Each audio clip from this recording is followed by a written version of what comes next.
me encontré con la pues, información histórica. Estaba leyendo yo que quería compartirle desde ayer sobre pues cómo fallecen, cómo son ejecutados dos grandes hombres, padres de la patria, Miguel Hidalgo y Costilla, por una parte, y por la otra, José María Morelos y Pavón. Y me llama la atención porque, miren, en efecto, después de haber sido capturado, Miguel Hidalgo y Costilla, pues sufrió una serie de vejaciones. En primer lugar, le hicieron un proceso eclesiástico para excomulgarlo, lo humillaron, lo obligaron a vestirse de sacerdote, porque él era sacerdote, y lo denigraron del cargo, lo excomulgaron, y con un cuchillo le rasparon las palmas de las manos y las yemas de los dedos para que ya no pudiera dar la comunión, para que ya no pudiera pues dar la misa.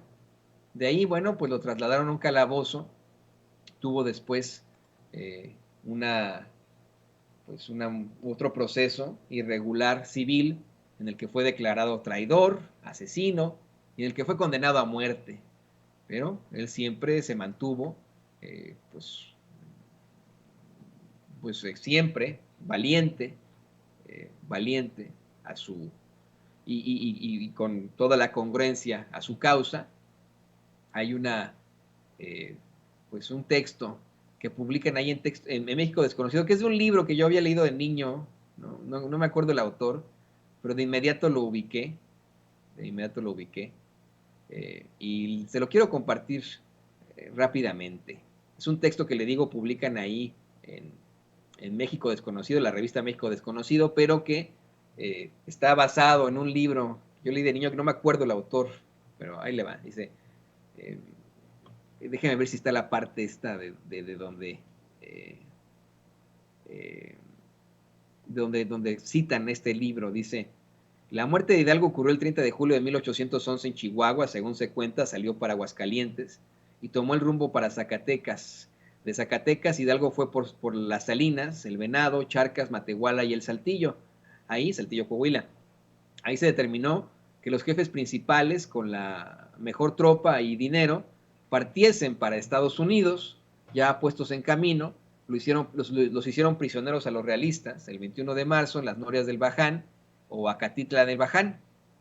A Hidalgo lo llevaron a Monclova, de ahí salió el 26 de marzo por el Álamo y Mapimí, y el 23 entró en Chihuahua. Se procedió luego a la formación del proceso y el 7 de mayo se le tomó la primera declaración. El carácter eclesiástico de Hidalgo hizo que se demorase su proceso más que el de sus compañeros. La sentencia de degradación se pronunció el 27 de julio y el 29 se ejecutó en el Hospital Real donde Hidalgo estaba preso.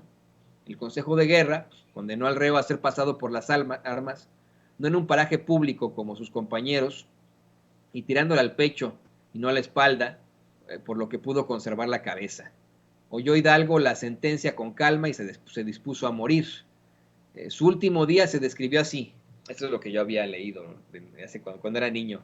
Vuelto a su prisión, le sirvieron un desayuno de chocolate y habiendo tomado, suplicó que en vez de agua se le sirviese un vaso de leche, que apuró con extraordinaria muestra de apetecería y gustaría. Un momento después se le dijo aviso que había llegado la hora de marchar al suplicio. Lo oyó sin alteración, se puso en pie y manifestó estar pronto a marchar. Salió en efecto del odioso cubo en donde estaba y habiendo avanzado 15 o 20 pasos de él, se paró por un momento porque el oficial de la guardia le había preguntado si alguna cosa se le ofrecía que disponer por último. A esto contestó que sí, que quería que le trajesen unos dulces que había dejado en sus almohadas. Los trajeron en efecto, y habiéndoles distribuido entre los mismos soldados que debían hacerle fuego y marchaban a su espalda, es decir, los dulces que le quedaban en lugar de comérselos él, se los dio a los soldados que lo fusilaron. De esta forma los alentó y confortó con su perdón y sus más dulces palabras para que cumpliesen con su oficio. Y como sabía muy bien que se había mandado que no disparasen sobre su cabeza, y temía padecer mucho, porque aún era la hora del crepúsculo, y no se veían claramente los objetos, concluyó diciendo, la mano derecha que pondré sobre mi pecho será, hijos míos, el blanco seguro que habéis de dirigiros. El banco del suplicio se había colocado ahí, en un corral interior del referido colegio, a diferencia de lo que se hizo con los otros héroes, que fueron ejecutados en la plazuela que queda a la espalda de dicho edificio, y donde hoy se encuentra el monumento que nos los recuerda, en la nueva Alameda que llevó su nombre.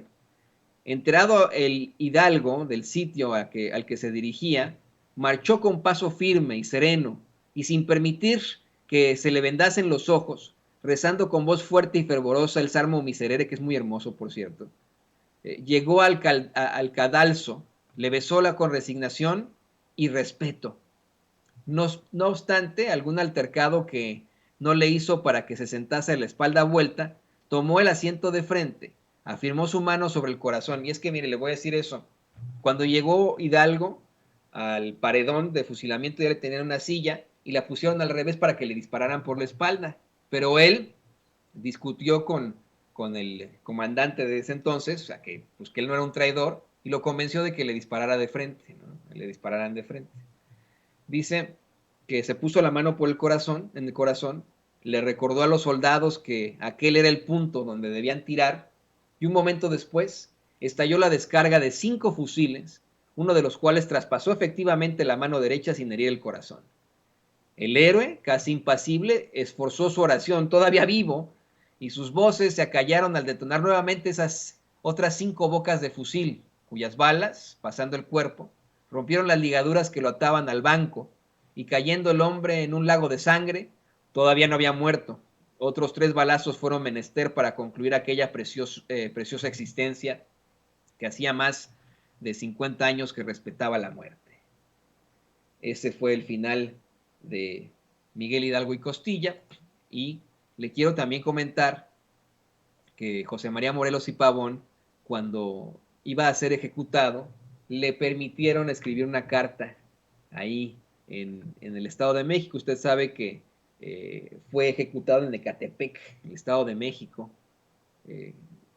y le permiten a él escribir una carta nada más y nada menos que a su hijo, Juan Nepomuceno Almonte, quien después se convertiría en un conservador que buscaba retomar a la realeza en México, que es uno de los que va al castillo de Miramar, ahí en Italia, a pedirle al príncipe Maximiliano de Habsburgo que se convierta en el pues emperador de México, el hijo de José María Morelos y Pavón.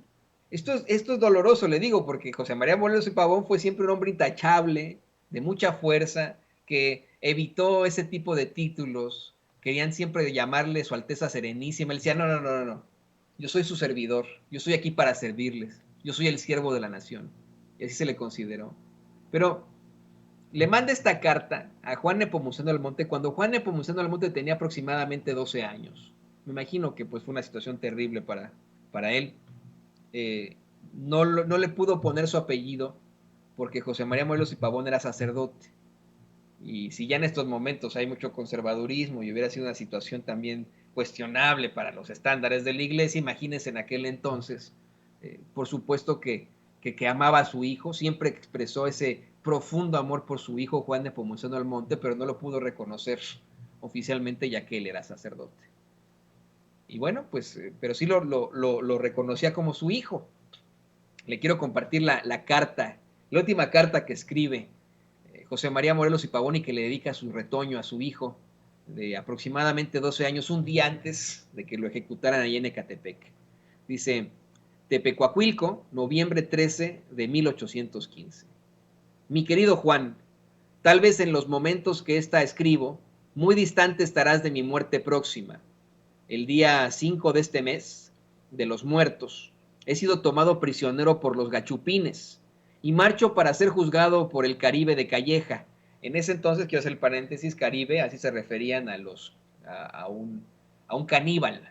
Y veían a Félix María Calleja como un caníbal, ¿no? Un general caníbal realista de los españoles. Así pues, por el Caribe de Calleja.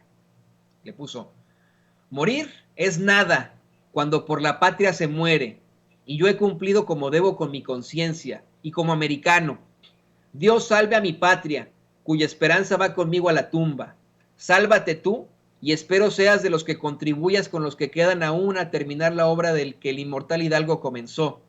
No me resta otra cosa que encargarte que no olvides que soy sacrificado por tan santa causa y que vengarás a los muertos.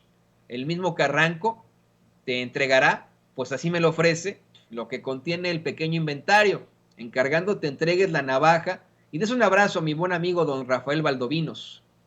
Tú recibe mi bendición y perdona la infamia de Carranco. Tu padre, José María Morelos. Es muy desafortunado que pues no se haya convertido Juan Nepomuceno Almonte en lo que le encomendó su padre, ¿no? Le dice, sálvate tú y espero que seas de los que contribuyas con los que quedan aún en terminar la obra de que el inmortal Hidalgo comenzó. No, Juan Nepomuceno Almonte y todo lo contrario.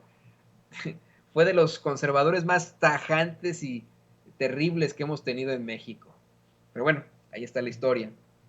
Y me da mucho gusto haber compartido estos micrófonos con usted y que haya subido los números, incluso hasta el final. Ya en cuestión de minutos tendremos una transmisión especial para precisamente el desfile de Independencia, una transmisión previa que le hemos preparado desde ese tiempo y que tendremos pues ahí varios invitados, por supuesto.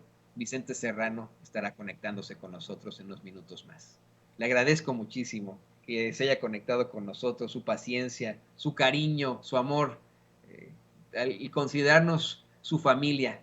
Muchas, muchas gracias. Nosotros regresamos en caliente. Regresamos en caliente. No sea mal pensado. En breve estaremos de regreso en Sin Censura.